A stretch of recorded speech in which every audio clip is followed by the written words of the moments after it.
আমরা গত ক্লাসে eigenvalues and eigenvectors কিভাবে বের করে সেগুলো নিয়ে আলোচনা করছিলাম।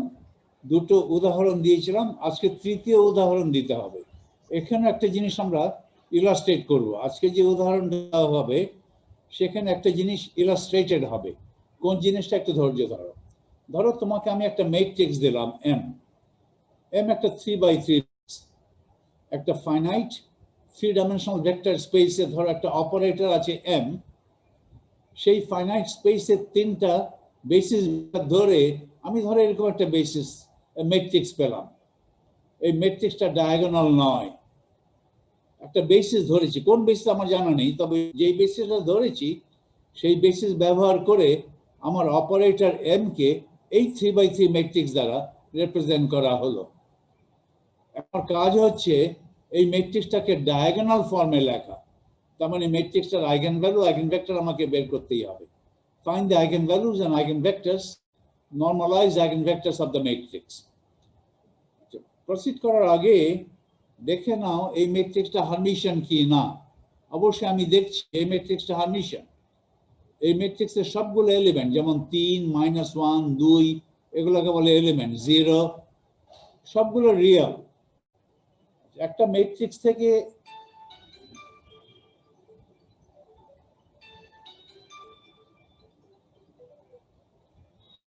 একটা ম্যাট্রিক্স থেকে ওটার হার্মিশন কনজুগেট কিভাবে করে, রো এবং কলাম ইন্টারচেঞ্জ করে। তার মানে প্রথমে ট্রান্সপোজ করে, তারপর প্রত্যেকটা এলিমেন্টকে কমপ্লেক্স কনজুগেট করে দেয়। ওকে, এখন এখানে ট্রান্সপোজ করলেই চলবে। কে রেখ বলে বাবা?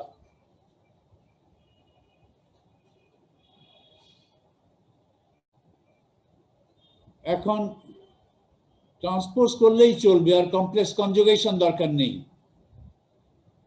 কারণ এই সমস্ত এলিমেন্টগুলো রিয়েল।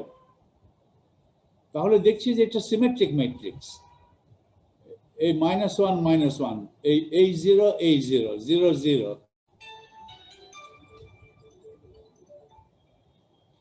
0 0, তাহলে this is Hermitian. The matrix M is Hermitian. Therefore, the eigenvalues are real. এটা আমি বলতেই পারি। Eigenvalues কিভাবে পাবে? Eigenvalues পাবে by solving the secular equation. Secular equation কি হবে? ওইখানে মাইনাস ল্যামডা, ওই যে এই ম্যাট্রিক্সের সঙ্গে minus lambda Times identity matrix বিয়োগ দিয়ে যে নতুন ম্যাট্রিক্সটা পাবে, সেই নতুন ম্যাট্রিক্সটা হবে 3/2 মাইনাস ল্যামডা মাইনাস হাফ 0। ওই যে মাইনাস ল্যামডা পড়বে। এই ম্যাট্রিক্সের এগুলো হচ্ছে ম্যাট্রিক্স এলিমেন্টস। ম্যাট্রিক্স এলিমেন্টস দিয়ে যে একটা ডিটারমিনেন্ট গঠন করো এবং সেটাকে যদি শুট করো, এই ইকুয়েশনটাকে বলা হবে সেকুলার ইকুয়েশন। ওকে, এটা তো আগে আলোচনা করেছি। এখন এটা ডিটারমিন কিভাবে করবো? বেস্ট এই থার্ড কলাম দিয়ে শুরু করা উচিত।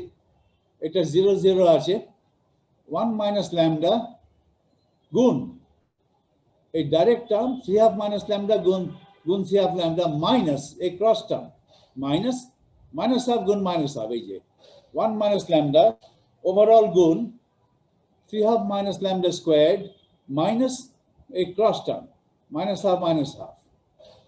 এটাকে এখন সিম্পলিফাই অ্যালজেব্রা করে এখানে আছে a square minus b square, ওই ফর্মে আছে a square minus b square, b হচ্ছে হাফ, এটা হবে a মাইনাস b আর a plus b, a plus b a minus b। তাহলে দেখা গেল ল্যামডা মাইনাস 1 আগে থেকে আসছে, আবার ল্যামডা মাইনাস 1 দ্বিতীয়বার আসছে ল্যামডা মাইনাস 2। তাহলে তো আমি রুটস গুলো কি আমি জেনে গেলাম, এই সলভ হয়ে গেছে আমার। এই লেফট হ্যান্ড সাইডকে ফ্যাক্টরাইজ করে লিখলাম, lambda minus 1 squared times lambda minus 2। Left hand সাইডকে ফ্যাক্টর করে লেখা হলো। তাহলে কটা রুট পেলাম? রুট তিনটা, 1 1 2।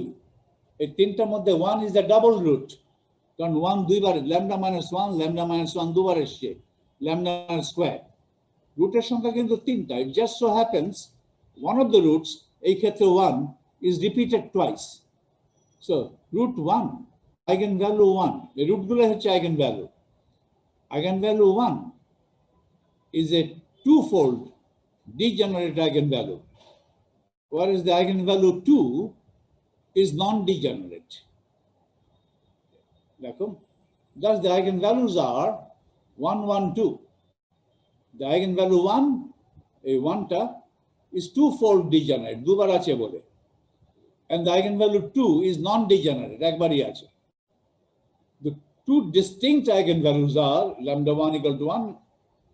এটার জন্য degeneracy হচ্ছে 2, g1 is 2, or g lambda 1 is 2, R lambda 2 হচ্ছে দ্বিতীয় রুটটা হচ্ছে 2, এটার জন্য যে degeneracy এটা 1, মানে এটা নন ডিজেনারেট। এখন আমি করসপন্ডিং আইগেন ভেক্টরস গুলো পাবো। এখন ধরো যেহেতু ল্যামডা ইকুয়াল টু 1 এবার এসছে, ল্যামডা ইকুয়াল টু 1 নিয়ে কিন্তু আমার দুটো আইগেন ভেক্টর, দুটো লিনিয়ারলি ইন্ডিপেন্ডেন্ট আইগেন ভেক্টর দরকার হবে। পাবো কি না এই ক্ষেত্রে আমি গ্যারান্টি, হারমিশন অপারেটর হলে অবশ্যই পাবো। অতীতে আমরা একটা প্রবলেম করেছিলাম, প্রবলেম না এক্সারসাইজ 1 এক্সাম্পল 1, সেখানে কিন্তু একটা আইগেন ভ্যালু রিপিটেড হয়েছিল, দুবার রিপিটেড হয়েছিল, কিন্তু ওখানে একটাই আইগেন ভেক্টর, কারণ সেই ম্যাট্রিক্সটা হারমিশন ম্যাট্রিক্স ছিল না। কিন্তু আমার এই ম্যাট্রিক্সটা, যে ম্যাট্রিক্স দিয়ে আজকে শুরু করলাম, সেটা তো সেই হারমিশন ম্যাট্রিক্সের দুটো, একটা রুট 1 দুবার রিপিট হয়েছে।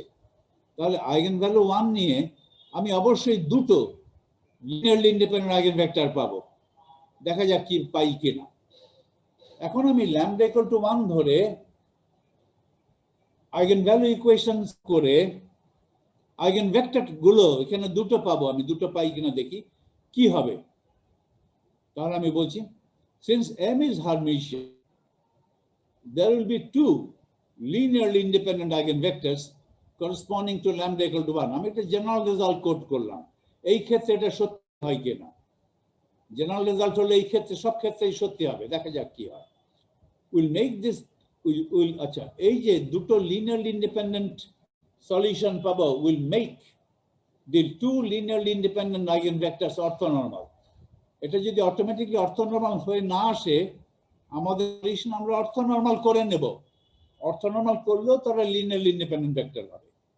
তাহলে এই যে দুটো অর্থোনর্মাল ভেক্টর, অথবা প্রথমে যে দুটো লিনিয়ারলি ইন্ডিপেন্ডেন্ট ভেক্টর পেয়েছিলাম, ওই দুটো থেকে যদি দুটো অর্থোনর্মাল ভেক্টর পাই, পরের দুটো ওই যে আইগেন স্পেস ল্যামডা 1 এর করসপন্ডিং টু ল্যামডা 1 যে আইগেন সাবস্পেস আছে, সেই আইগেন সাবস্পেসের বেসিস হিসাবে কাজ করতে পারে।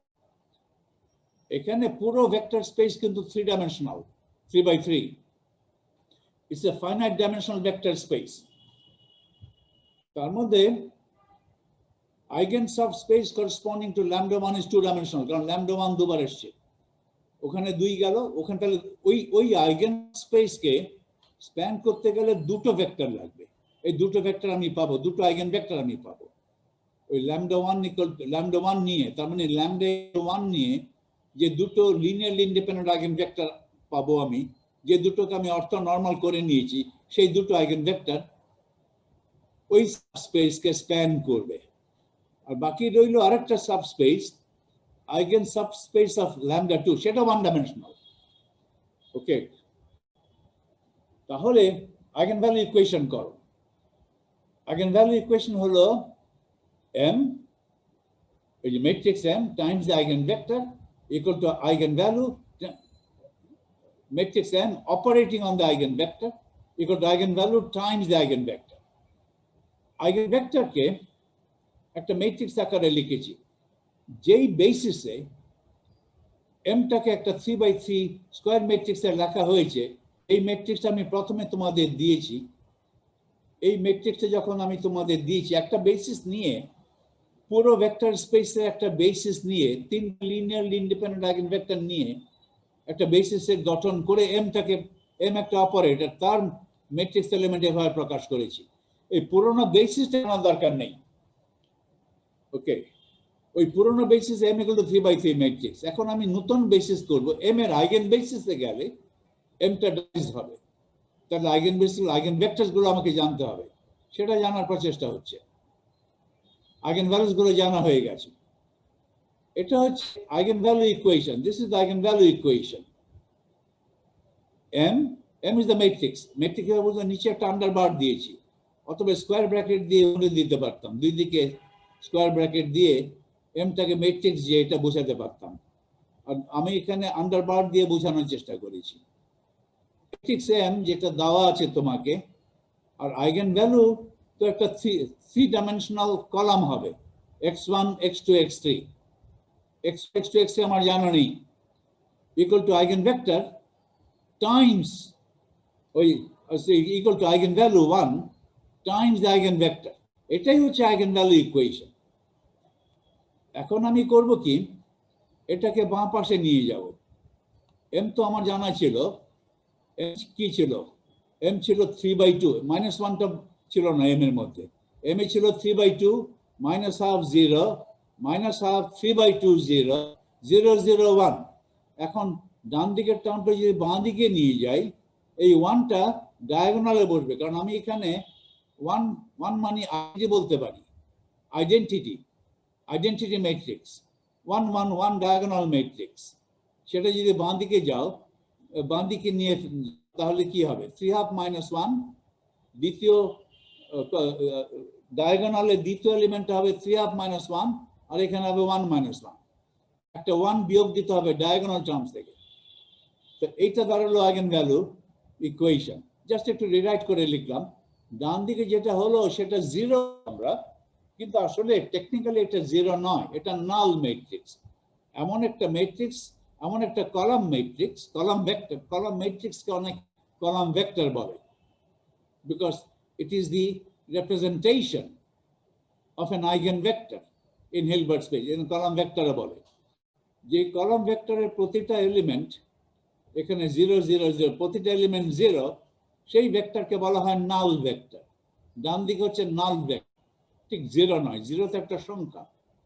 ওকে, এখন একটু সিম্পলিফাই করো। 3/2 -1 তো হাফ, আর এখানে -1/2 0 -1/2, 3/2 -1/2 হচ্ছে হাফ, 0 0 0 0। এখন ইচ্ছে করলে তুমি হাফটাকে কমন নিয়ে লিখতে পারো। হাফটাকে বাইরে কমন লিখলে 1 -1 0 -1 1 0 0 0 0। পরে ফোন দিবেন।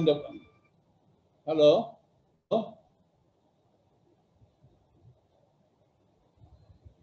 বারবার ফোন দিচ্ছে লোকটা। পরে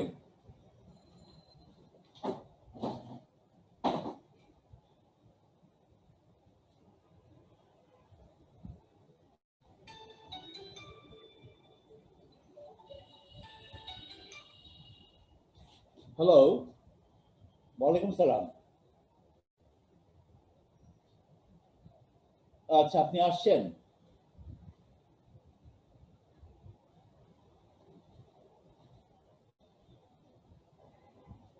ওটার সামনে আসে গেছেন না? আচ্ছা, ঠিক আছে ঠিক আছে, আমি আসছি, এক্ষুনি আসছি। হ্যালো, শফিউল। জি স্যার। শফিউল, জি স্যার। আমি একটু 5 মিনিট ব্রেক দিচ্ছি, ঠিক আছে? আচ্ছা স্যার। 5 মিনিট, এটা বিশেষ আমি 5 মিনিট নিচে যাব আর আসবো। ওকে, আচ্ছা স্যার। ঠিক আছে। হাফটা কমন নিতে পারো, নাও নিতে পারো। এখন এটাকে লেফট হ্যান্ড সাইডটা ওয়ার্কআউট করে ফেলো। Left hand side is also a column matrix. কিভাবে কলাম ম্যাট্রিক্স পাবে? কলাম ম্যাট্রিক্সের প্রথম এলিমেন্টটা হবে এইভাবে, ফার্স্ট রো, আর এখানে একটাই কলাম, ফার্স্ট কলাম। তাহলে এটা হবে প্রথম এলিমেন্ট অফ দ্যাট কলাম। ওই কলাম ম্যাট্রিক্সের দ্বিতীয় এলিমেন্ট কিভাবে পাবে? সেকেন্ড রো ফার্স্ট কলাম গুণ দিয়ে যেটা হয় সেটা।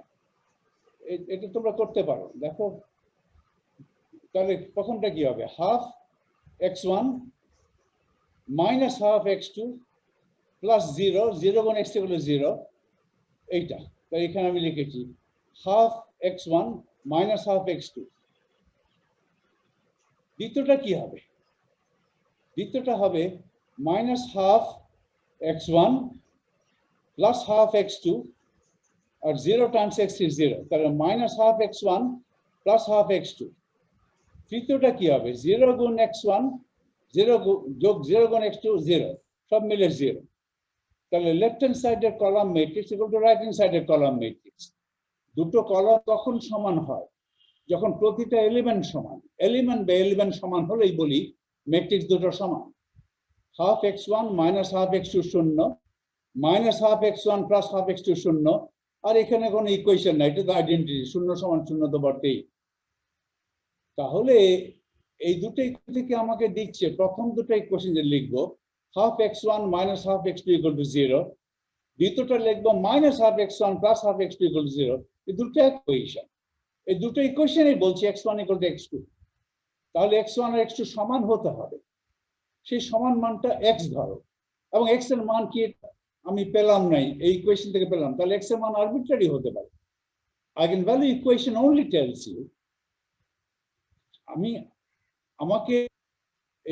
আমি এইটুকু শুধু জানলাম যে একটা matrix x1 x2 x3 m এর এইটা একটা ভেক্টর, এই ম্যাট্রিক্স m এর আইগেনভেক্টর হতে হলে বেশি কিছু দরকার নেই, শুধু x1 x2 সমান করতে হবে, কোন মানের যে কোনো মানের সমান, রাইট? আর x3 সম্বন্ধে কিছুই বলছে না, আর x3 যে কোনো মানের হতে পারে। ওকে, তাহলে এইটুকু, তাহলে আইগেনভ্যালু ইকুয়েশন থেকে এইটুকুই বলছে যে একটা কলামকে আইগেনভেক্টর উইথ আইগেনভ্যালু 1, আইগেনভ্যালু 1 নিয়ে একটা আইগেনভেক্টর পেতে হলে যে আইগেনভেক্টরটা পাবে সেখানে x1 x2 যে কোনো মানে হতে পারে এবং সমান হবে, আর x3 আরবিট্রারি যে কোনো মানে। তাহলে eigenvector 1 is of the form x x z, z x ধরো z, x1 আর x2 সমান হতে হবে, কিন্তু যে কোনো আরবিট্রারি মান হতে, সে মানটা ধরো x, আর x3 আরবিট্রারি, সে মানটা ধরো z, x x z। এখন আমি দুটো লিনিয়ারলি ইন্ডিপেন্ডেন্ট আইগেনভেক্টর এখান থেকেই পাবো বাই ইন্সপেকশন। আমি যদি x ইকুয়াল টু 1 ধরি আর z ইকুয়াল টু 0 ধরি, আমার উপরের ফর্মুলায় x এবং z আরবিট্রারি। x দুইবার আছে কারণ x1 equal to x2, x দুবার আছে, z একবার আছে, কিন্তু উভয় x এবং z আরবিট্রারি। তাহলে প্রথমবার ধরো x ইকুয়াল টু 1 ধরো আর z ইকুয়াল টু 0 ধরো।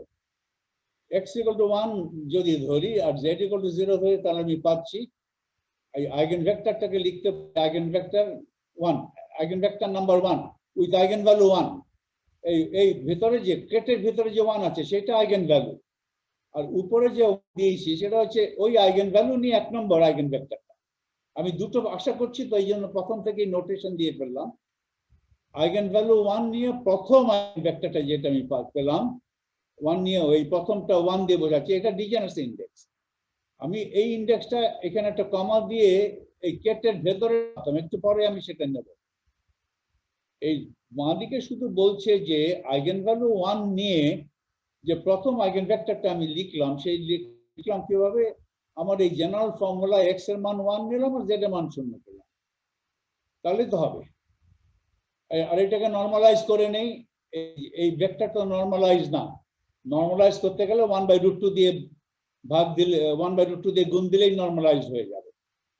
ওকে, তাহলে normalised eigenvector, one of the normalized eigenvectors corresponding to eigenvalue 1 is 1/√2 1 1 0। এটাকে আমি প্রকাশ করতে পারবো ket lambda equal to 1 R s equal to 1। s টা হচ্ছে degeneracy index corresponding to lambda। Okay, s is the degeneracy index। আমার এখানে s এর মান 1 হতে পারে, s এর মান 2 হতে পারে। lambda equal to 1 নিয়ে যেহেতু দুটো আমি আশা করছি, একটা বলবো s equal to 1 আর একটা বলবো s equal to 2, জাস্ট ওদের একটা ডিস্টিংশন রাখার জন্য। এটা কিন্তু আমি নরমালাইজ করে নিয়েছি। আচ্ছা, এখন দেখো দ্বিতীয়টা আমি চাই, দ্বিতীয়টা আমি পাবো। এখন দ্বিতীয়টা যখন চুজ করব, অবশ্যই দ্বিতীয়টা must be linearly independent of the first one.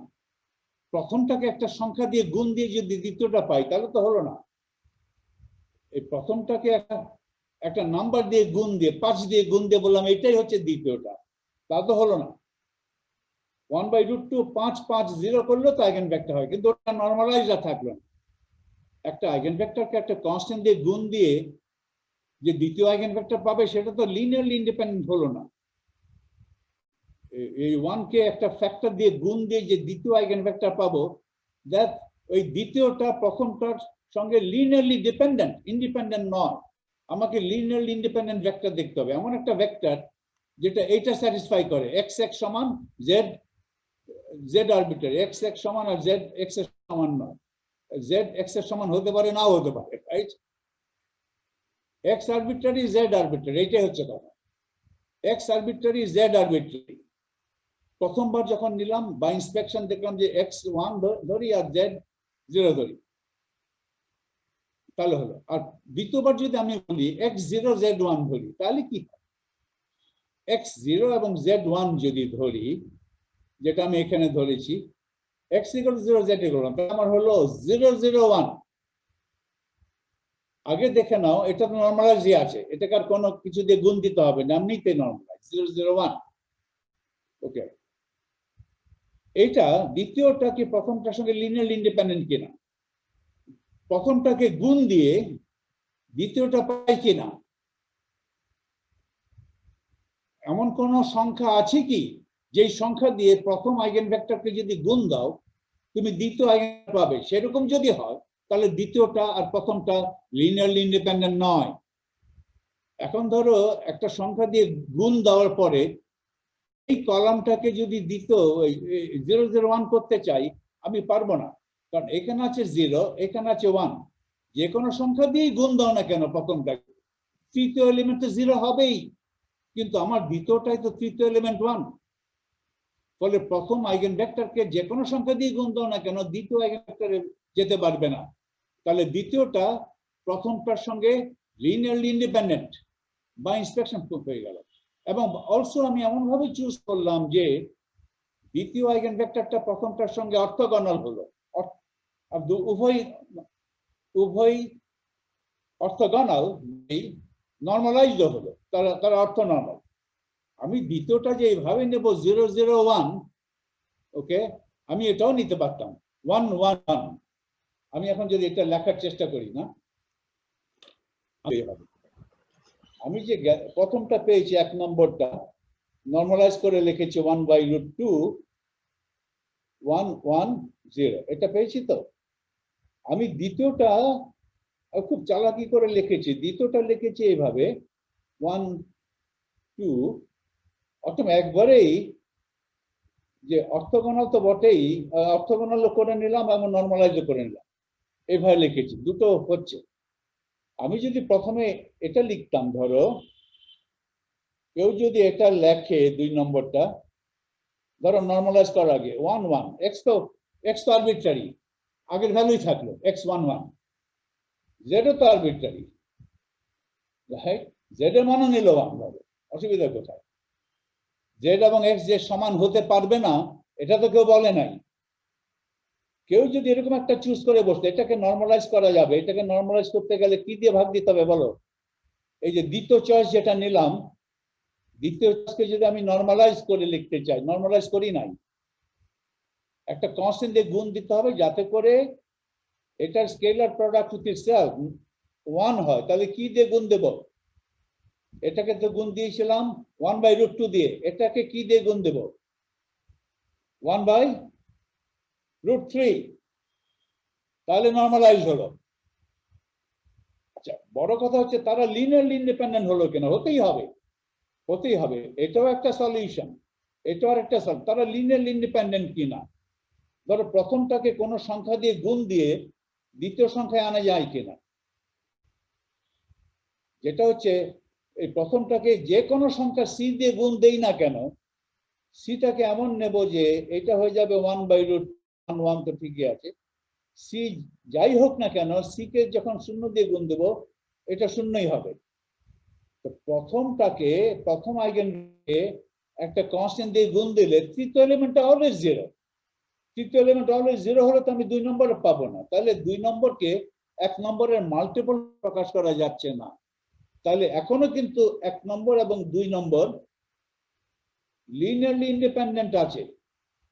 ওকে, এই দুটো মিলে তারা কিন্তু একে অপরের লিনিয়ারলি ইন্ডিপেন্ডেন্ট। কিন্তু তারা অর্থগোনাল নয়। তারা কি অর্থগোনাল? এই 1 1 আর 1 2 কি অর্থগোনাল কিনা, এটা কিনা দেখো। 1 এক নম্বর, 1 এর 2 নম্বর, এই ম্যাট্রিক্স আকারে যদি লেখো 1 এর 1 নম্বর ব্রা কিভাবে হবে? 1/√2 1 1 0 স্টার করতে হতো, কোনো স্টার করার দরকার নেই। তারপর 1 এর আমি তো এটা 1 2 নম্বরটা, 2 নম্বর এটা কত হবে? 1/√3 1 1 1। এটা কি 0 হলো? এটা 0 হলো না।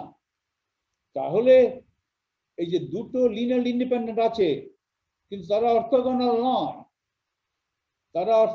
নয়, ওকে। তাহলে ওই যে eigen subspace corresponding to lambda equal to 1 যেটা 2D, সেই 2D আইগেন সাবস্পেসে যদি নরমালাইজড বেসিস ভেক্টর খোঁজো, তাহলে তোমার 1 এবং এই দুটো হতে পারে। ওরা শুধু লিনিয়ারলি ইন্ডিপেন্ডেন্ট হলেই চলবে, মিউচুয়ালি অর্থগোনাল হতে হবে এমন কোনো কথা নেই, লিনিয়ারলি ইন্ডিপেন্ডেন্ট হতে পারে। তাহলে ওই যে 2 dimensional eigen subspace corresponding to lambda equal to 1 যেটা আছে, সেটার বেসিস হতে পারে এই দুটো আইগেন ভেক্টর। এখন আমার অঙ্কের সুবিধার্থে আমরা সবসময় তাদেরকে অর্থ নরমালাইজ করে নেই। ওই যে গ্রাম স্মিথ অর্থ নরমালাইজেশন প্রসিজার অ্যাপ্লাই করে দুটো লিনিয়ারলি ইন্ডিপেন্ডেন্ট আইগেন ভেক্টর থেকে এই দুটো লিনিয়ারলি ইন্ডিপেন্ডেন্ট আইগেন ভেক্টরের বিশেষ কম্বিনেশন নিয়ে আমি আরো দুটো অর্থ নরমাল আইগেন ভেক্টর পেতে পারি। তুমি যদি ওই স্মিথ প্রসিজার ফলো করো, দেখবে যে তোমার দুটো অর্থনর্মাল আইগেন ভেক্টর দাঁড়াবে এইটা এবং ওইটা। এটা কিন্তু এই দুটোর লিনিয়ার কম্বিনেশন করে এটা পাচ্ছি। এমন ভাবে লিনিয়ার কম্বিনেশন করব যে দ্বিতীয় যেটা পেলাম এটা প্রথমটার যাতে অর্থগোনাল থাকে। তাহলে এইটা প্রথম যদি নেই, এটাকে যদি দ্বিতীয় নেই, তাহলে তাদের মধ্যে তারা কিন্তু লিনিয়ারলি ইন্ডিপেন্ডেন্ট আছে, at the same time they are orthogonal also, তাতে আমার সুবিধা হবে। তাহলে ওই 2 ডাইমেনশনাল আইগেন সাবস্পেস যেটা আছে corresponding to lambda equal to 1, ও দুটো সাবস্পেসের দুটো বেসিস ভেক্টর লাগবে, দুটো লিনিয়ারলি ইন্ডিপেন্ডেন্ট বেসিস ভেক্টর লাগবে। আমি এই দুটো নেব। তারা তো লিনিয়ারলি ইন্ডিপেন্ডেন্ট তো বটেই, তারা অর্থগোনাল হলে অটোমেটিক লিনিয়ারলি ইন্ডিপেন্ডেন্ট, আর কিছু চেক করতে হবে না। if 2 eigenvectors are orthogonal, তারা অটোমেটিক্যালি লিনিয়ারলি ইন্ডিপেন্ডেন্ট। ওকে, তাহলে আমি সব সময় ওই যে আইগেন সাবস্পেসের বেসিস গুলোকে ধরে নেব যে তারা অর্থগোনাল নাও হতে পারে, because they belong to the same eigen value lambda equal to 1। তাহলে তো linearly independent eigenvectors may not be orthogonal. আমি সবসময় তাদেরকে অর্থগোনাল করে নেওয়া যায়। তার মানে আমি ধরে নেব সবসময় যে একটা আইগেন সাবস্পেসে, ডিজেনারেট আইগেন সাবস্পেসে যে কয়েকটা আইগেন ভেক্টর লাগবে আমার, লিনিয়ারলি ইন্ডিপেন্ডেন্ট আইগেন ভেক্টর যেগুলোকে আমি নেব অ্যাজ বেসিস, সেগুলোকে আমি অর্থনর্মাল হিসাবে ধরে নেব। এই প্রসিজারটা সবসময় করা হবে, এটা ধরে নেব। ওকে, অলরাইট। তাহলে আমি এখন স্ক্রিন শেয়ারে ফিরে যাই। তাহলে আমি একবারে করে নিয়েছি বাই ইন্সপেকশন। দ্বিতীয়টা ধরেছি 0 0 1, এটাকে বলবো lambda equal to 1 s equal to 2। ওকে, তাহলে তো আমার তো কাজ হয়ে গেল। These are the two orthonormal eigenvectors with eigenvalue lambda equal to 1. Lambda equal to 1 নিয়ে তো আমি দুটো eigenvector পেলাম। এই দুটো eigenvector linearly independent, এবং আমি তাদেরকে এমন ভাবে চুজ করলাম যে তারা অর্থগোনালও যাতে হয়, অর্থনর্মালও যাতে হয়। ওকে, সবসময় করা যাবে। এটা বাই ইন্সপেকশন একবারে করে ফেলছি। ওই আমার গ্রাম স্মিথ প্রসিজার একটা আছে, আন্ডারলাইং একটা প্রসিজার আছে, কিন্তু আমি বাই ইন্সপেকশন করে ফেলছি। তোমাদের সেদিন বলছিলাম না, ইন্সপেকশন করাটা খুবই একটা ভালো ব্যাপার। অনেকে আছে যারা বাই ইন্সপেকশন দেখেই বলে দিতে পারে কি হবে উত্তরটা। তাদেরকে যদি জিজ্ঞেস করো যে উত্তরটা পেলে কিভাবে ভাই, সে বলে পেলাম কিভাবে সেটা জানি না, কিন্তু এটা উত্তর। বা এত ইন্সপেকশন পাওয়ার এত ভালো সে করে ফেলে। এখন আমি পরের আইগেনভ্যালুটা কনসিডার করি ল্যামডা ইকুয়াল টু 2, এটা নন ডিজেনারেট, তাহলে একটাই পাবো, একটাই আইগেনভেক্টর পাবো।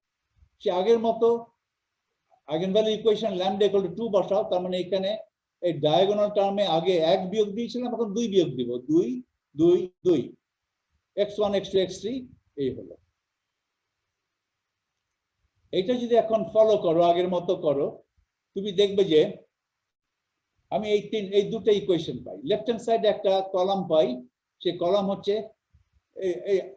x1 plus x2 equal to 0, এই যে মাইনাস হাফ কমন নেই, x1 plus x2 equal to 0, এখানে যদি মাইনাস হাফ কমন নাও তাহলে x1 plus x2 আবার এখানে আবার 0, একই ইকুয়েশন দিচ্ছি, রাইট? এই প্রথম দুটো ইকুয়েশন, তিনটা ইকুয়েশন আছে আসলে, তিনটা ইকুয়েশন রিডান্ডেন্ট ইকুয়েশন থাকতে পারে। দুটো কলাম ভেক্টর, দুটো কলাম ম্যাট্রিক্স সমান, বাঁ দিকের প্রথম এলিমেন্ট সমান সমান ডান দিকের প্রথম এলিমেন্ট, বাঁ দিকের দ্বিতীয় এলিমেন্ট সমান ডান দিকের দ্বিতীয় এলিমেন্ট, বাঁ দিকের তৃতীয় এলিমেন্ট সমান ডান দিকের এলিমেন্ট। তাহলে কি বলছে এখানে? এখান থেকে বলছে x1 equal to minus x2 হলেই তো এটা 0 হয়, এটাও 0 হয়। আর বলছে না x1 এর মান কত বলছে না, x2 এর মান কত বলছে না। প্রথম ইকুয়েশন বলছে x1 must be equal to minus x2, x1 x2 এর মান বার নাই। দ্বিতীয় ইকুয়েশনে কি কথা বলে? x1 equal to minus x2।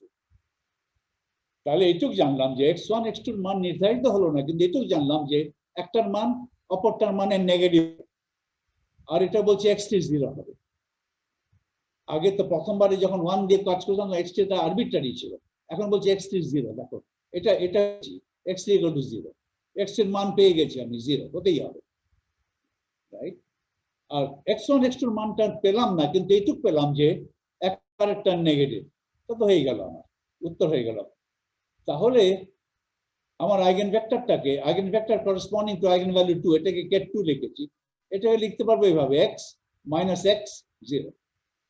Normalise করিনি, x1 x2 এর মান, x1 এর মান যদি x হয়, x2 এর মান হবে মাইনাস x, x এর মান যে কোনো একটা, পজিটিভ নেগেটিভ যে কোনো একটা মান হতে পারে, রিয়েল মান।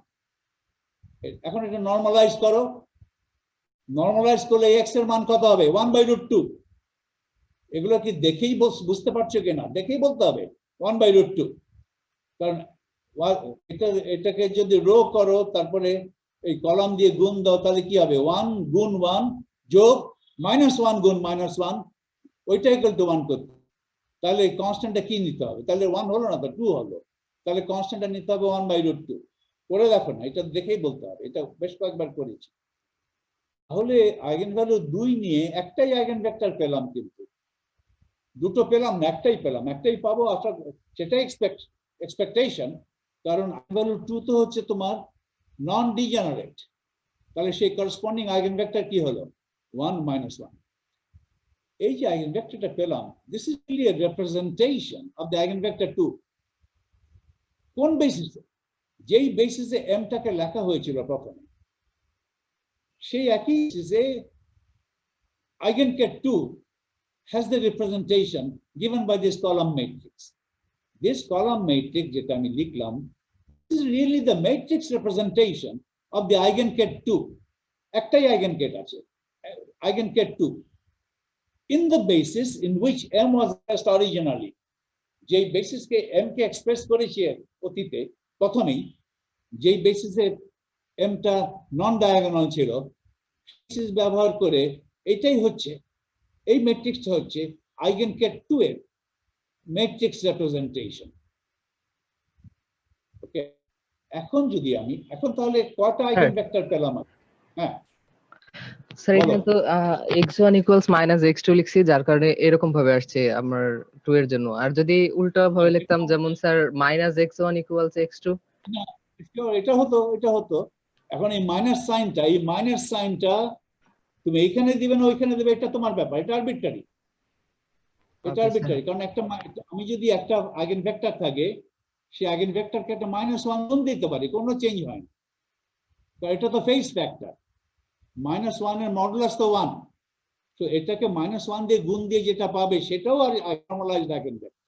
তাহলে এখানকার মাইনাস সাইনটা উপরে হতে পারে, নিচে হতে পারে, যে কোনো জায়গায় হতে পারে, নিচে হতে পারে, উপরে হতে পারে। উপরে দিলেও কোনো ক্ষতি ছিল না, বুঝতে পারছো?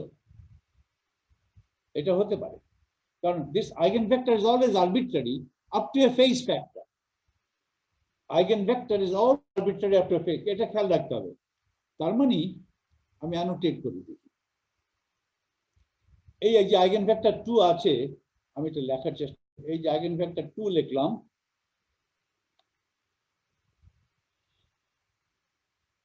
এটাও প্র্যাকটিস লাগে আর কি। এই যে আইগেনভেক্টর 2 লেখা হলো, এটা তো ডান দিকে যেটা, এই আইগেনভেক্টর 2 কে যদি একটা ফেজ ফ্যাক্টর দিয়ে গুণ দিয়ে দেই, ধরো আমি যদি -1 দিয়ে যদি গুণ দিয়ে দেই, -1টা একটা ফেজ ফ্যাক্টর না? এই আইগেনভ্যালু তুমি যেটা লিখলে, আমি বললাম যে এটা তোমার লেখাটা আমি নেব না, এটা মাইনাস সাইন গুণ দিয়ে, -1 দিয়ে গুণ দিয়ে যেটা পাবো সেটাই ধর। এটাকে যদি -1 দিয়ে গুণ দেই তাহলে কি পাবো? এখানে -1, এখানে 1। তো -1 তো একটা ফেজ ফ্যাক্টর। কেন ফেজ ফ্যাক্টর বলছি? কারণ -1 এর মডুলাস তো হচ্ছে 1। -1 কেন? আমি এটা দিয়ে গুণ দিতে পারতাম, e to the power I phi, e to the power I phi, phi real, এইটাকে কমপ্লেক্স বানিয়ে দিতে পারতাম। এই √2 কি বলছি, এটা ket2, K e to the power I phi দিয়ে গুণ দিয়ে যেটা হতো সেটাও আমার আইগেনভেক্টর। কারণ e to the power I phi, phi real, এটার মডুলাস করলে 1। phi এর মান তুমি ইচ্ছা মতো নিতে পারো। phi এর মান যদি 0 না, তাহলে 1 দিয়ে গুণ দেওয়া হলো। 1 দিয়ে গুণ তো আর দেওয়া না দেওয়া একই কথা। phi যদি না ইকুয়াল টু পাই, তাহলে এটা হয়ে যায় -1। আর অন্য মানের জন্য এটা 1 ও না -1, একটা complex number. Complex number with modulus 1। সুতরাং এখানে -1টা এখানে লিখবে না ওখানে লিখবে, ইচ্ছা মতো লিখতে পারো। এখানে -xx, কথা হচ্ছে একটা আর একটা নেগেটিভ, একটা অপরটার নেগেটিভ, এইভাবে এটাই।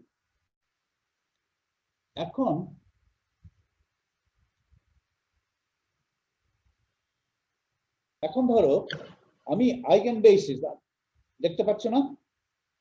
আমি আইগেন বেসিস, আমি বেসিস চেঞ্জ করছি, অরিজিনাল বেসিস ব্যবহার না করে আমি এখন বেসিস চেঞ্জ করব। বেসিস ভেক্টর আমি কি নেব? এই যে আমার ম্যাট্রিক্স এম এর যে 3টা লিনিয়ারলি ইন্ডিপেন্ডেন্ট আইগেন ভেক্টর পেলাম, তাদেরকে আমি অর্থনর্মাল করে নিয়েছি। এই 3টা আইগেন ভেক্টরকে আমি বেসিস হিসেবে ব্যবহার করব।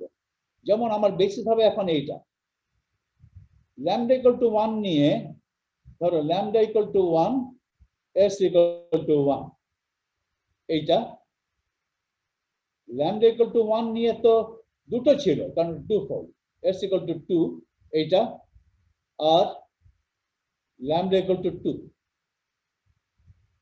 এই 3টা তো লিনিয়ারলি ইন্ডিপেন্ডেন্ট এবং তারা অর্থনর্মাল।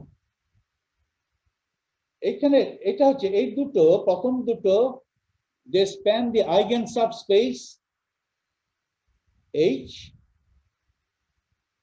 lambda equal to 1, এই eigen subspace span করে, এটা 2 dimensional। This is the eigen subspace H with lambda equal to 2. পুরো Hilbert space is a sum, এটা একটা tensor sum of these two eigensubs। এগুলো ম্যাথমেটিক্স এর ভাষা, এগুলো না জানলেও চলবে। এই 3টা আইগেন ভেক্টরকে আমি আইগেন ভেক্টরকে বেসিস ধরে আমি এমটাকে প্রকাশ করতে পারি। এম এর প্রথম প্রকাশ যখন তোমাকে দিয়েছিলাম, সেই প্রথম ডায়াগোনাল ছিল না, সেই নন ডায়াগোনাল এম ধরে ওই এম এর আইগেন ভ্যালু গুলো কি আর আইগেন ভেক্টরস গুলো কি, এগুলোকে পেয়ে গেলাম। এখন এই আইগেন ভেক্টর গুলোকে বেসিস আকার ব্যবহার করলাম। তাহলে এম এর ম্যাট্রিক্সটা, এম তো অপারেটর ছিল, এম এর নতুন ম্যাট্রিক্সটা কি হবে? এম এর একটা 3x3 ম্যাট্রিক্স হবে, তাই তো? এখন নতুন ম্যাট্রিক্স করছি, নতুন ম্যাট্রিক্সটা কিভাবে করব? নতুন বেসিস নিয়ে। নতুন বেসিস কি? নতুন বেসিস হচ্ছে এম এর আইগেন ভেক্টর গুলোকে বেসিস ধরবো। তাহলে এটা যদি আমি করতে চাই তাহলে কি করব? আমার এটা করতে হবে তো, এই আইগেন ভেক্টরস গুলোকে আমি কোন অর্ডারে নিয়েছি, যে অর্ডারে লেখা হচ্ছে সেই অর্ডারে লিখতে হবে। ওকে, এটা ধরো আমি ল্যামডা ইকুয়াল 1 1 1 1 2 কেট আর 2, এদিকে হচ্ছে রো গুলো ব্রা দিয়ে রিপ্রেজেন্ট করে। ব্রা দিয়ে কেন করে বুঝবে, দেখো এটা হচ্ছে ব্রা 1 1 ব্রা 1 2 কেট 2।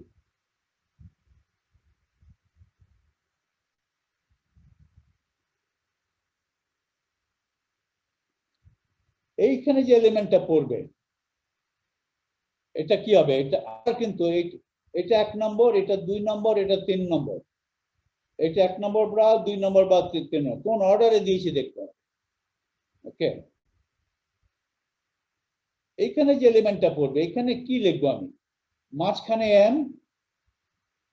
মাঝখানে m, ডান দিকে 1 1 আর বাঁ দিকে ব্রা 1 1, রাইট? এটা লিখবো, এটাই তো হচ্ছে ম্যাট্রিক্স এলিমেন্ট। আর এখানে যে 1 2 ম্যাট্রিক্স এলিমেন্ট, এখানে কি লিখবো, বাঁ দিকে লিখবো ব্রা 1 1, মাঝখানে লিখবো ম্যাট্রিক্স m, ডান দিকে লিখবো কেট 1 2। আর এটা কি, এটা তো হচ্ছে 1 3 এলিমেন্ট, এটা কিভাবে পাবো, বাঁ দিকে লিখবো ব্রা 1 1, মাঝখানে m, ডান দিকে কেট 1 2। দেখো এইখানে সব এলিমেন্টে ব্রা 1 1 1 ব্রা 1 1 কমন আছে, এই জন্য এই রোটা corresponds to bra 1 1। তাহলে আর এখানে কি লিখবো সব লিখি, ঠিক আছে। এটা কি হবে দেখো, m acting on ket 1 1 আমাকে কি দেবে, ket 1 1 is an eigenket of m with eigenvalue 1। তাহলে m times m acting on ket 1 1 would give me 1 times ket 1 1। তাহলে ket 1 1 আর দিকে বাঁদিকে ব্রা 1 1, তাহলে হয়ে গেল 1, রাইট? এটা কি দেবে, m acting on ket 1 2, এটা দেবে 1 times ket 1 2, কারণ ket 1 2 এটা দ্বিতীয় আইগেনভেক্টর উইথ আইগেনভ্যালু 1। তাহলে m acting on ket 1 2 gives me 1 times ket 1 2, একদিকে ket 1 2 বাঁদিকে ket 1 1। নরমালাইজ অর্থগোনাল যদি করে না নিতাম তাহলে এখানে একটা কিছু বসতো, কিন্তু এগুলো তো আমি নরমাল অর্থগোনাল করে নিয়েছি, ket 1 2 আর বাঁদিকে ব্রা 1 1 0, এটা হয়ে যাবে 0। ওকে, এটা কত হবে, এই 1 3 এলিমেন্ট কত হবে, 0 m Zero, acting sir. on 0 এটাও 0 হবে, m matrix m acting on অথবা operator m acting on ket 1 2, এটা হচ্ছে lambda equal to দ্বিতীয় কেটটা, কেট, এটা ket 1 2 না, এটা ket 2, জাস্ট ket 2, এটা 0। m acting on ket 2 gives me 2 times ket 2, R 2 R ket 1 1 তো তার অটোমেটিক অর্থগোনাল, এটাও 0 হবে। তুমি ঠিক বলেছো, 0 হবে। এইভাবে করে করে দেখবে যে এটা 0 হবে, এটা 1 হবে, এখানে 0 হবে, এটা 0 0 1 হবে, এটা 2 হবে। এটা ডায়াগোনাল ম্যাট্রিক্স হলো, ডায়াগোনাল ম্যাট্রিক্স হবে। সেই ডায়াগোনাল ম্যাট্রিক্সের ডায়াগোনাল এলিমেন্টস গুলো হবে আইগেনভ্যালুস। আইগেনভ্যালু নাম্বার 1 দুইবার আসবে, আইগেনভ্যালু ইকুয়াল টু 2 একবার আসবে। এইভাবে তো, তাহলে আমি যদি অপারেটর m কে m এর আইগেন বেসিস ব্যবহার করে যদি m কে ম্যাট্রিক্স আকারে প্রকাশ করতে চাই, সেই ম্যাট্রিক্সটা হয়ে যাবে ডায়াগোনাল ম্যাট্রিক্স।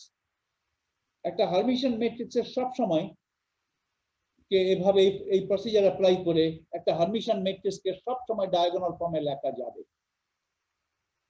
তাহলে নতুন যেটা হলো, নতুন m এর নতুন রিপ্রেজেন্টেশন যেটা হলো সেটা আবার লিখি। নতুন রিপ্রেজেন্টেশন হলো ডায়াগোনাল 3/3 1 0 0 0 1 0 0 0 2, এটা নতুন রিপ্রেজেন্টেশন। এটার আমি নোটেশন হবে m প্রাইম, এটা হচ্ছে 3/3 ম্যাট্রিক্স। আর পুরনো রিপ্রেজেন্টেশন যেটা ছিল,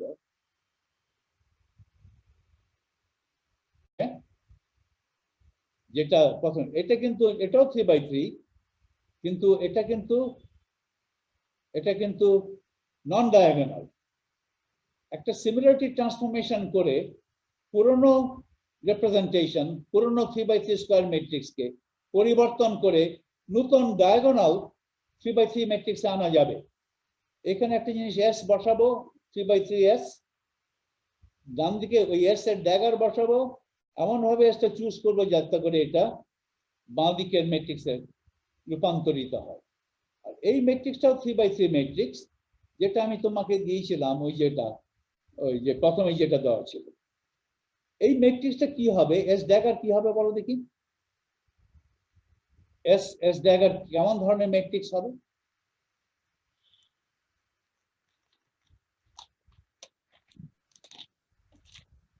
এখন দেখো, আবার ফিরে যাই, এম প্রাইম ম্যাট্রিক্সটা লিখি। আমি শুধু একটা এলিমেন্ট দিয়ে করব, এটা 3টা এলিমেন্ট আছে। প্রথম এলিমেন্টটা হচ্ছে 1 1, এম অপারেটর 1 1, এটা তো।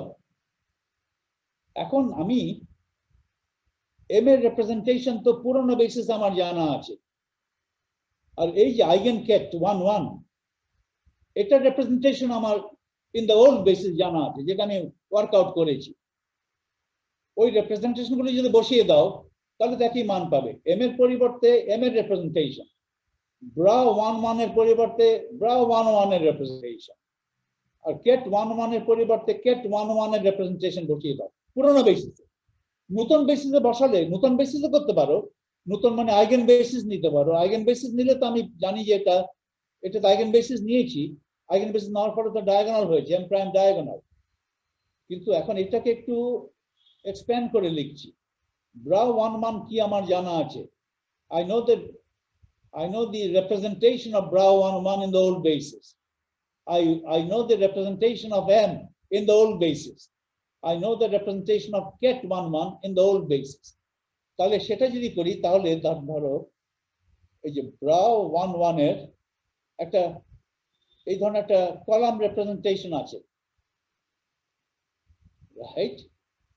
Sorry, row representation. bra 1 1 যখন লিখবো, bra 1 1 একটা রো রিপ্রেজেন্টেশন আছে, আর মাঝখানে এম এর ম্যাট্রিক্স এম এর একটা 3/3 রিপ্রেজেন্টেশন ওল্ড বেসিস আছে। আর ডান দিকে বসাও কেট 1 1 এর যে রিপ্রেজেন্টেশন পেলাম কলাম ম্যাট্রিক্স, সেটা বসাও। তাহলে এই রো, মাঝখানে স্কয়ার ম্যাট্রিক্স, ডান দিকে কলাম ম্যাট্রিক্স, এটাই হচ্ছে প্রথম এলিমেন্ট। এখানে দ্বিতীয় এলিমেন্টটা কি, 1 2 এলিমেন্টটা কি? এখানে 1 1 m 1 2। তাহলে দ্বিতীয় এলিমেন্ট কি হবে? এই দ্বিতীয় এলিমেন্ট হচ্ছে ব্রা 1 1 ম্যাট্রিক্স, এটা তো 1 2 এলিমেন্ট, দ্বিতীয়টা তো 1 2 এলিমেন্ট।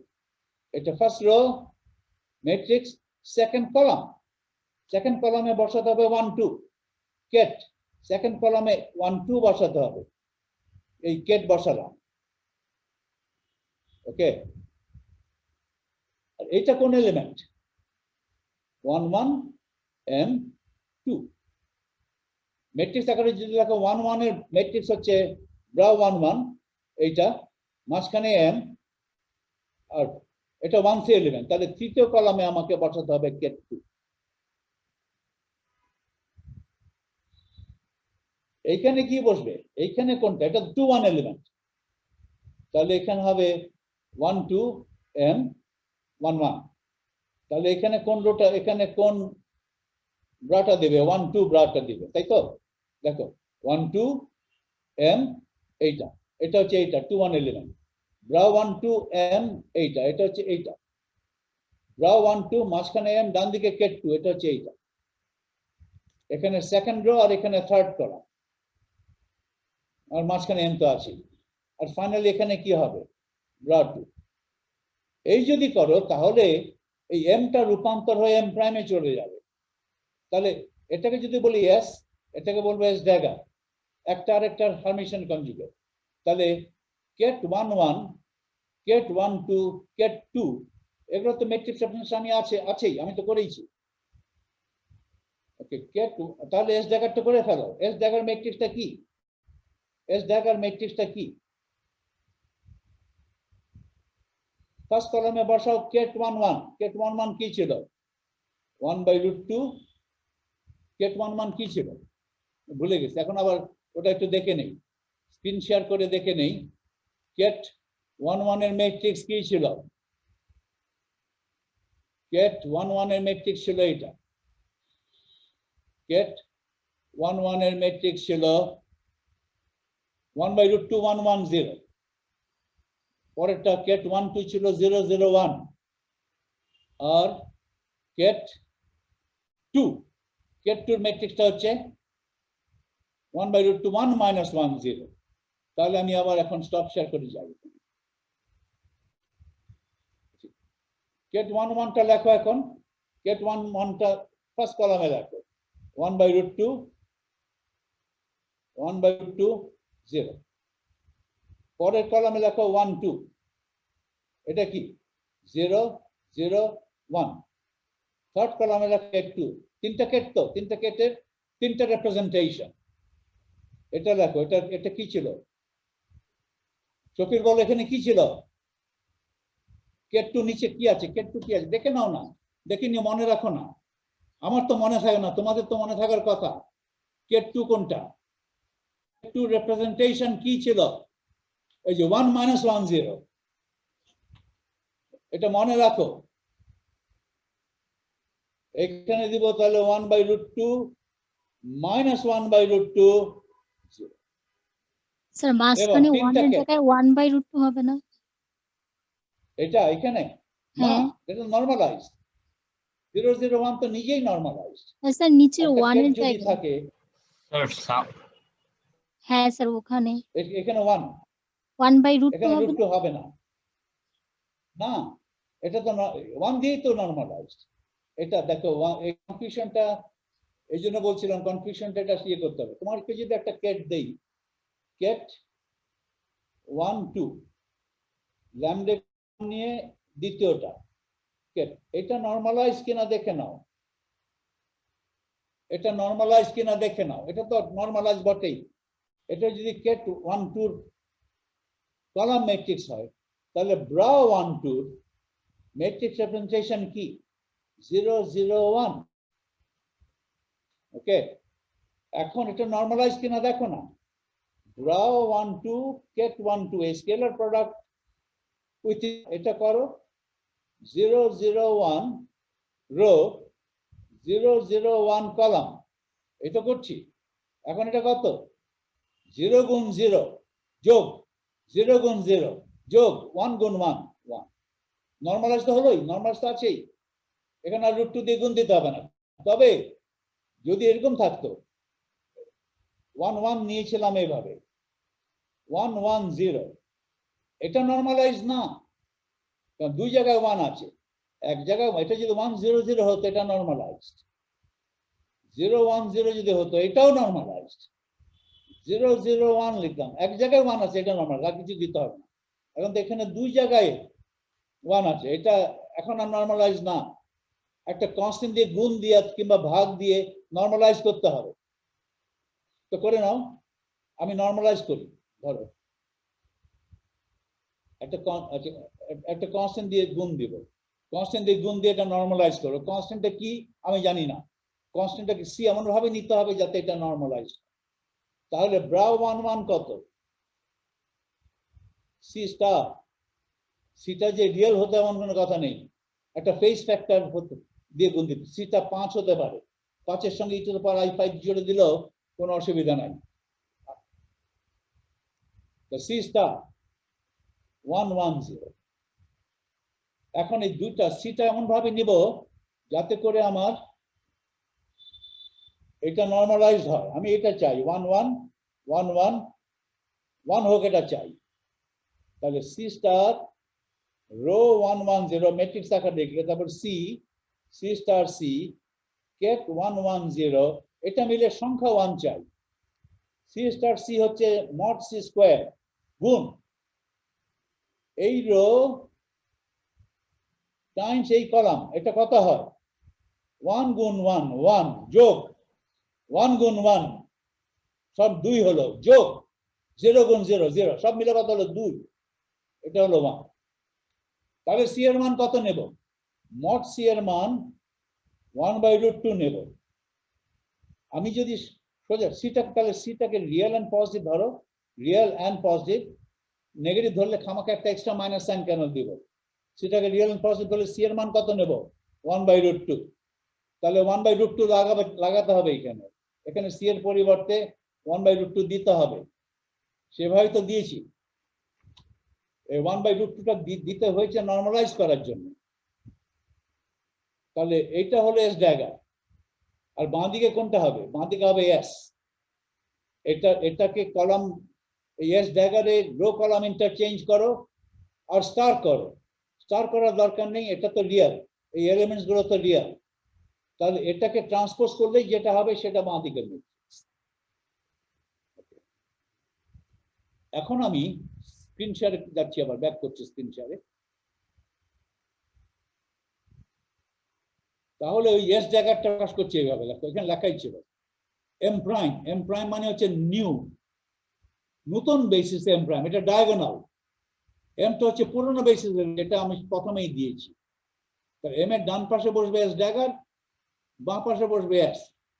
এম এর ডান পাশে একটা বসিয়েছি স্কোয়ার ম্যাট্রিক্স, বাঁ পাশে একটা বসিয়েছি স্কোয়ার ম্যাট্রিক্স। তারা রাইট, ডান পাশে যে ম্যাট্রিক্স বসিয়েছি সেটা ড্যাগার হবে বাঁ পাশে, আর বাঁ পাশে যেটা বসিয়েছি সেটা ড্যাগার হবে ডান পাশে। একটা আরেকটা ড্যাগার, ডান দিকে এস বললে ড্যাগারটা এখানে বসাতে হতো, আর বাঁ দিকে এস বললে ড্যাগারটা ডান দিকে বসো, এই আর কি। কোন দিকে dagger? S M S dagger. S ড্যাগারটা কিভাবে কনস্ট্রাক্ট করলাম? ওই যে আইগেন বেসিস 1 1, ওইটার ম্যাট্রিক্সটা লিখলাম রোতে। প্রথম কলামে eigen ket 1 2, lambda equal to 1 নিয়ে দ্বিতীয়টা দ্বিতীয় কলামে বসালাম। Eigen ket 2, lambda equal to 2 নিয়ে যে আইগেন কেট, সেটা তৃতীয় কলামে বসলাম। এটাই ডান দিকে, এম এর ডান দিকে এটাই বসতে হবে। এটাকে এস বলো কি বলো তোমার ব্যাপার, আমি বলেছি এস। কিন্তু এস বলি আর এস ড্যাগার বলি, ওই ডান দিকে এম এর আইগেন ভেক্টর গুলোকে কলামে বসাতে হবে।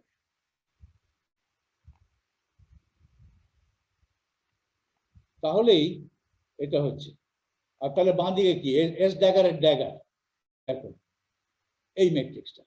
তাহলে এমটা ডায়াগোনাল হয়ে যাবে, এমটা ডায়াগোনাল হয়ে এম প্রাইমের রূপান্তর হবে, কারণ এটা আইগেন বেসিসে প্রকাশ হয়ে গেছে, এবং সেই ডায়াগোনালটা হচ্ছে 1 1 2। তাহলে অনেক অনেক দিন পরে নোট নাম্বার 5 আমি শেষ করলাম। বারবার তোমাদের এটা পড়ে এটাকে আয়ত্তে আনতে হবে। এটার একটা you have to gain a mastery over this subject, এবং সেটা হবে না unless you are reading it all the time. একই জিনিস বারবার পড়তে হবে, একবার পড়ে হয় না। একবার পড়ে you never get familiar with the notation. নোটেশনের সঙ্গে ফ্যামিলিয়ার হতেই লাগে সময়। এই জন্য এই সময়, এই ফ্যামিলিয়ার হওয়ার জন্য অনেকবার এটা উল্টাতে পাল্টাতে হয়,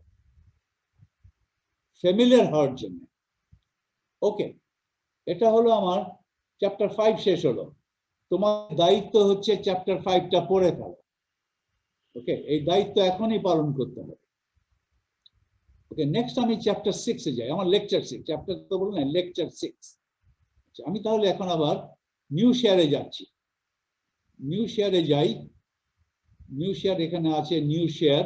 নিউ শেয়ারে আমি কোন ম্যাট্রিক্সটা চাইবো? এইটা, এখানে সরি, কোন পিডিএফ? এটা যদি আমি, আচ্ছা দেখি, নিউ শেয়ার এটা তো করলাম। আমি চাই উপরে কোন আইসা 6 দিলেই হবে কি স্যার? এটা ক্লিক করলেই হবে উপরে। এটা দিলেই হবে, হ্যাঁ। এটা হচ্ছে লেকচার 6। ওকে, এটা লেকচার, এইটা কিন্তু ইম্পর্টেন্ট, এখান থেকে প্রশ্ন আসে।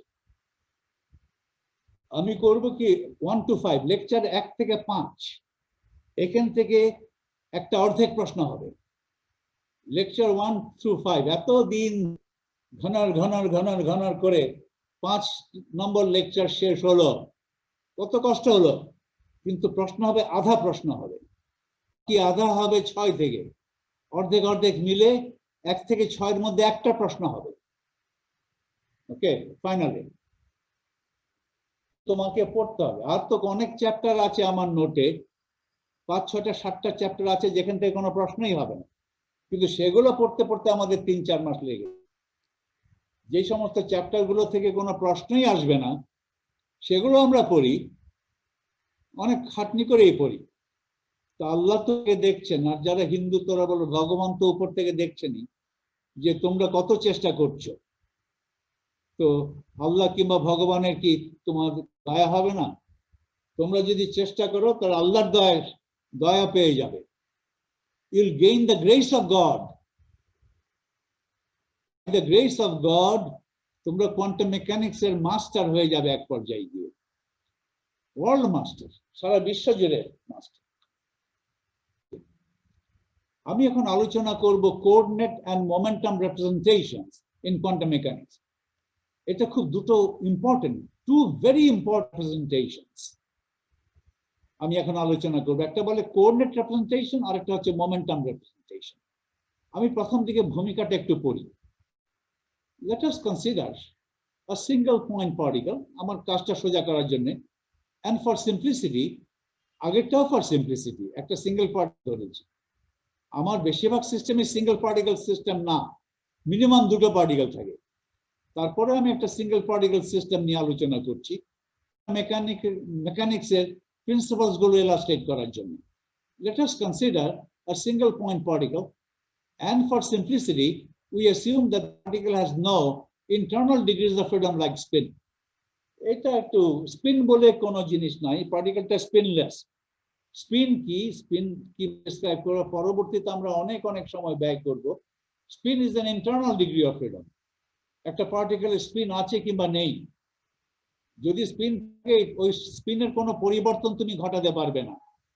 এটা at the time of creation a particle was created with an intrinsic property. একটা পার্টিকেল যখন ক্রিয়েট হয়েছে, একটা ইলেকট্রন যখন ক্রিয়েট হয়েছে, ইলেকট্রন একটা ম্যাস আছে, একটা ম্যাস নিয়ে ক্রিয়েটেড হয়েছে, একটা চার্জ নিয়ে ক্রিয়েটেড হয়েছে, একটা স্পিন নিয়ে ক্রিয়েটেড হয়েছে। ইলেকট্রনের স্পিনের মান হচ্ছে হাফ। এগুলো ইলেকট্রনের ইন্ট্রিনসিক প্রপার্টি, এগুলোর পরিবর্তন যাবে না, অপরিবর্তিত থেকে যাবে। কারণ একটা ইলেকট্রনকে ঘষে মেজে ইলেকট্রনের চার্জ তুমি সরিয়ে নিতে পারবে না, আবার পরে চার্জ ঢেলে দিয়ে বলতে পারবে না যে এই ইলেকট্রনকে চার্জ দিলাম। চার্জ একটা property, intrinsic property. Spin is an intrinsic of A particle. আচ্ছা, এটা নিয়ে বিস্তারিত পরে অনেক আলোচনা হবে। এখন কথা হচ্ছে, what is a suitable basis we use to describe the state of the particle or to motion of the describe the motion of the particle? আমরা কি করি? We could take any dynamical variable of the particle like position, momentum or energy.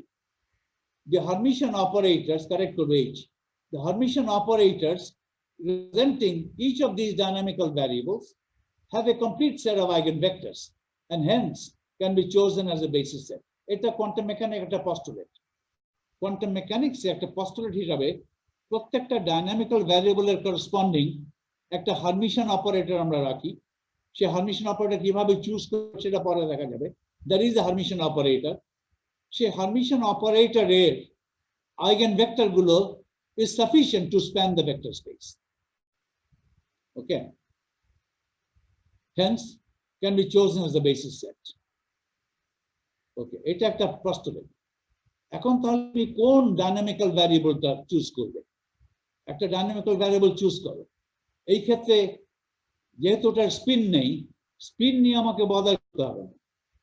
একটা ক্ষুদ্র particle electron, এটা ধরো বিভিন্ন জায়গায় থাকতে পারে, তাহলে আমি বিভিন্ন জায়গার পজিশন, বিভিন্ন কোন জায়গায় আছে সেটা আমি মেপে নিতে পারি। তাহলে position is a dynamical variable. সেই পজিশনের করসপন্ডিং একটা অপারেটর আছে। তাহলে এবং যদি এটা ধরে নেই পার্টিকেলটা শুধু এক্স অ্যাক্সিস উপরে মুভ করতে পারে, তাহলে position along the x axis পার্টিকেলটা ভ্যারি করবে। সেটা একটা ডাইনামিক্যাল ভ্যারিয়েবল, কারণ সেই এক্স অ্যাক্সিসে কোথায় আছে সেটা আমি মেজার করতে পারবো। তাহলে for position on the x-axis, there corresponds an operator. Okay, say there corresponds an operator x hat. X hat is an operator that corresponds to position on the x-axis. এখন 3 ডাইমেনশনে তো particle y Axis তো থাকবে, particle তো y coordinate থাকতে পারে, z coordinate থাকতে পারে। ফলে y কোঅর্ডিনেটে যদি মুভমেন্ট হয় সেটার জন্য একটা y লাগবে অপারেটর, আর z এর দিকে যদি মুভমেন্ট হয় সেটার জন্য লাগবে z। ইন জেনারেল 3টা অপারেটর আছে corresponding to 3 coordinates, 3 Cartesian coordinates।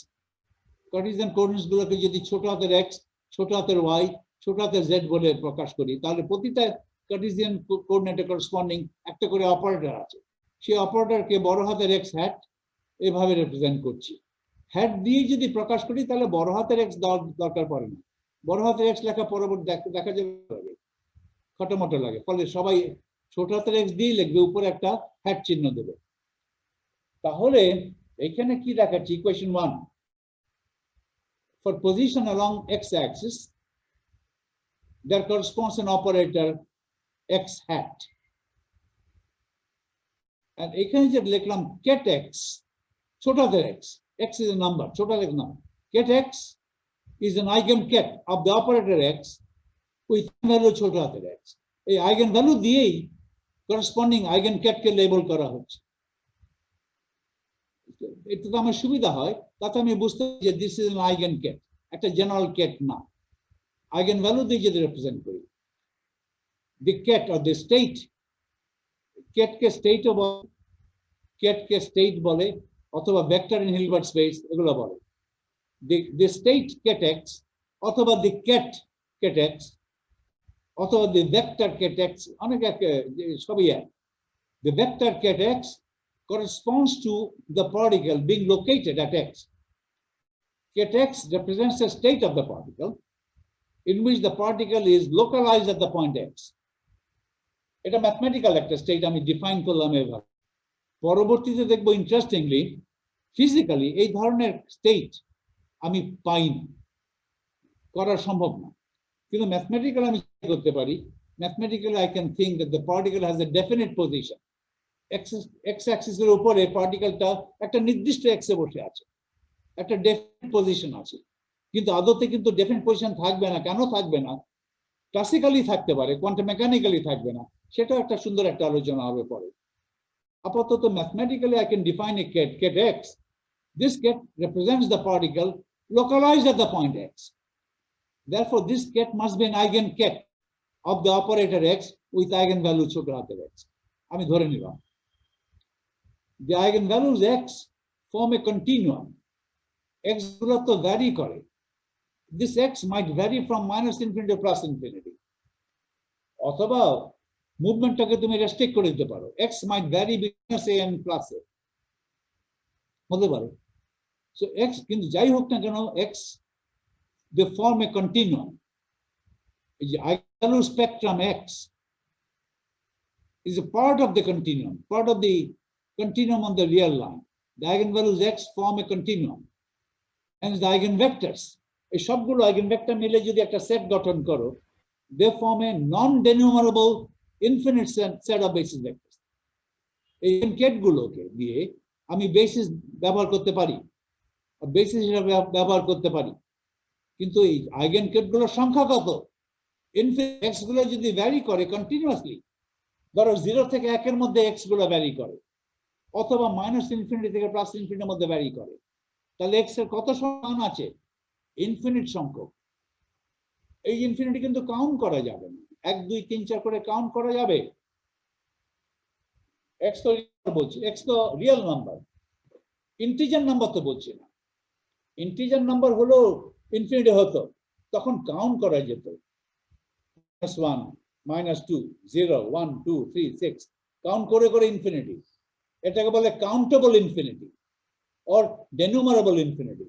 কিন্তু আমার x তো ভ্যারি করছে কন্টিনিউয়াসলি, ইনফিনিট সংখ্যক x আছে, 0 থেকে 1 এর মধ্যে ইনফিনিট সংখ্যক x আছে, 0 থেকে 2 এর মধ্যে ইনফিনিট সংখ্যক আছে। দুটো ইনফিনিটি সমান কিনা? -infinity থেকে শুরু করে +infinity এর মধ্যে ইনফিনিট সংখ্যক x আছে। ওকে, এগুলোকে uncountable infinity or non denumerable infinity. তাহলে এই KTX গুলো they form a set, they form a non denumerable uncountable infinite set of basis vectors. এগুলোকে দিয়ে আমি যে কোনো একটা আরবিট্রারি ভেক্টরকে লিনিয়ার কম্বিনেশন হিসাবে প্রকাশ করতে পারি। This basis set they form a complete basis set form করা মানে they form a complete set. এটা হচ্ছে completeness condition. KTX bra x integrated over x equal to 1. x যদি ডিসক্রিট হতো xi লিখতাম, তাহলে সাম ওভার i লিখতাম, কিন্তু x কন্টিনিউয়াসলি ভ্যারি করছে, ফলে KTX bra x এটা হচ্ছে projection operator along x, but x এর মান তো ভ্যারি করতে পারে over that domain integrated over x। এটা আইডেন্টিটি, এগুলো আলোচনা করেছি। এটা হচ্ছে কমপ্লিটনেস কন্ডিশন। এখন consider an arbitrary state KT of the particle. Particle একটা আরবিট্রারি স্টেট থাকতে পারে KT। The KT can be expanded as এভাবে লেখা প্রকাশ করা KT কে প্রকাশ করা যাবে as a linear combination of the basis kets। কিচ্ছু করি নাই, এই KT কে আইডেন্টিটি দিয়ে গুণ দিয়েছি এবং সেই আইডেন্টিটির পরিবর্তে 2 নম্বর ইকুয়েশন ব্যবহার করেছি। 2 নম্বর ইকুয়েশনকে বলে ডিকম্পোজিশন অফ আইডেন্টিটি। আইডেন্টিটিকেই ভাগ ভাগ করে লেখা একটা, রাইট? একটা অপারেটর ইন্টিগ্রেট করে আইডেন্টিটি হলো, এটাকে বলে আইডেন্টিটিকে ডিকম্পোজ করলাম ইন টার্মস অফ x। তাহলে কি হলো? Integral dx KTX bra x আর ডান দিকে KT। তাহলে এই যে bra x KT, এটা তো scalar product between KTX and KT, এটাকে বলে component of a along x times x and integrate over all x। x যদি ডিসক্রিট হতো আমি বলতাম সাম ওভার অল x। এই যে this quantity is a scalar product, bra x acting on KT. It's the scalar product really between KTX on the left and KT on the right. This quantity can be thought as the component of A KT along KTX. This quantity, a scalar product component of KT along KTX, is a complex number.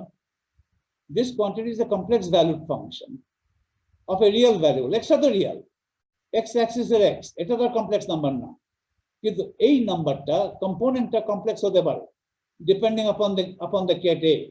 এই জন্য বলছি এই কোয়ান্টিটিটা এটাকে বলে overlap অথবা expansion coefficient. In terms of a, in terms of KTX, in terms of KT, যখন KT কে প্রকাশ করছি প্রতিটা KTX কে একটা কমপ্লেক্স নাম্বার দিয়ে গুণ দিতে হয়, তারপর x এর উপর ইন্টিগ্রেট করতে হয়। এই কমপ্লেক্স নাম্বারটা কে বলা হবে expansion coefficient.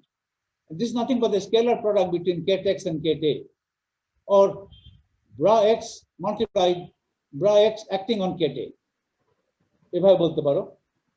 It's a complex function, it's a complex number, complex valued function of the real variable x. এটা ফাংশন বলছি কারণ x তো কন্টিনিউয়াসলি ভ্যারি করছে, so it's really a function of x. This thing is a function of x. কোথায় লেখা আছে? এই জিনিসটা is a function of x, কারণ x তো কন্টিনিউয়াসলি ভ্যারি করছে। x যদি ডিসক্রিট হতো x1 x2 x3, তাহলে এগুলোকে আমি একটা ম্যাট্রিক্স আকারে লিখতে পারতাম, রাইট? x1 দিয়ে যেটা প্রথম, x2 দিয়ে দ্বিতীয় এলিমেন্ট, x3 দিয়ে তৃতীয় এলিমেন্ট। এখন ম্যাট্রিক্স আকারে লেখা যাবে না, কিন্তু but consider this as a function of x, কারণ x varies in a continuous manner, complex function of the real value, complex valued function of the real variable x. X a real variable, কিন্তু ফাংশনটা complex. So this quantity is a complex valued function of the real variable x and is called the wave function of the particle in the state A. এটা কি বলে? Wave function of the KT of the state A. Wave function in the coordinate representation. So this is called the wave function of the particle in the state A. Thus we introduce the wave function. Wave function প্রকাশে ভাগ কর psi A of x. Wave function এভাবে denote করব। একটা particle যখন একটা state A তে KT তে থাকে, এখানে KT ও দিতে পারতাম। একটা পার্টিকেল যখন স্টেট A তে আছে তখন সেই পার্টিকেলের ওয়েভ ফাংশন কত? Wave function is a function of x। সেই ফাংশন অফ x টা এইভাবে গঠন করবে, the scalar product of A with ket x, সেটাই হবে wave function. সেটা wave function is a representation, it's nothing but a representation of ket A in the basis ket x. এই representationটাকে column matrix আকারে প্রকাশ করে ফাংশন হিসাবে প্রকাশ করলাম, কারণ column আকারে প্রকাশ করা যাচ্ছে না, কারণ x তো ডিসক্রিট নয়। x যদি ডিসক্রিট হতো x1 x2 x3, তাহলে এটা একটা 3 কম্পোনেন্ট কলাম আকারে লিখতে পারতাম, সে কলাম ম্যাট্রিক্সে বলা হতো matrix representation of ket A। কিন্তু এখানেও তুমি কলাম আকারে চিন্তা করতে পারো, ইটস এ কলাম, কলামের ইন্ডেক্স হচ্ছে x, but x is a continuous variable, সুতরাং এটাকে আর কলাম হিসাবে চিন্তা না করে ফাংশন হিসাবে চিন্তা করাই ভালো, it's a function of x। এই জন্য এটাকে বলে wave function, wave function in terms of x, এটাকে বলে wave function in coordinate space, অথবা wave function in coordinate representation, অথবা বলে wave function is the representation of the ket A in the coordinate base, যেভাবে বলো না কেন। আর গিভ মি 5 মিনিটস না। The wave function, তাই বলছি, the wave function of a state ket A is nothing but representation of A in the coordinate basis. এই ket এর একটা representation করতে গেলে একটা বেসিস লাগে, বেসিসটা নিয়েছি অপারেটর x এর আইগেন কেটস গুলোকে, সেই আইগেন ভ্যালুস গুলো যেহেতু নন ডেনোমারেবল, সুতরাং রিপ্রেজেন্টেশনটা কলাম ম্যাট্রিক্স আকারে না লিখে ফাংশন হিসেবে লিখেছি। So wave function of a state ket A is nothing but the representation of K in the coordinate basis. Since the coordinate basis is non-denumerable, the representation of A is a function rather than a column matrix. এখন এই পোস্টগুলো পরে হবে, এখানে গেলে খুব ইয়ে হবে। এখন আমার তো একটা হয়ে গেছে, আমি এখানেই শেষ করলাম। ওকে, I'll stop here. তাহলে এখানে আমার শেষ হলো, I stop this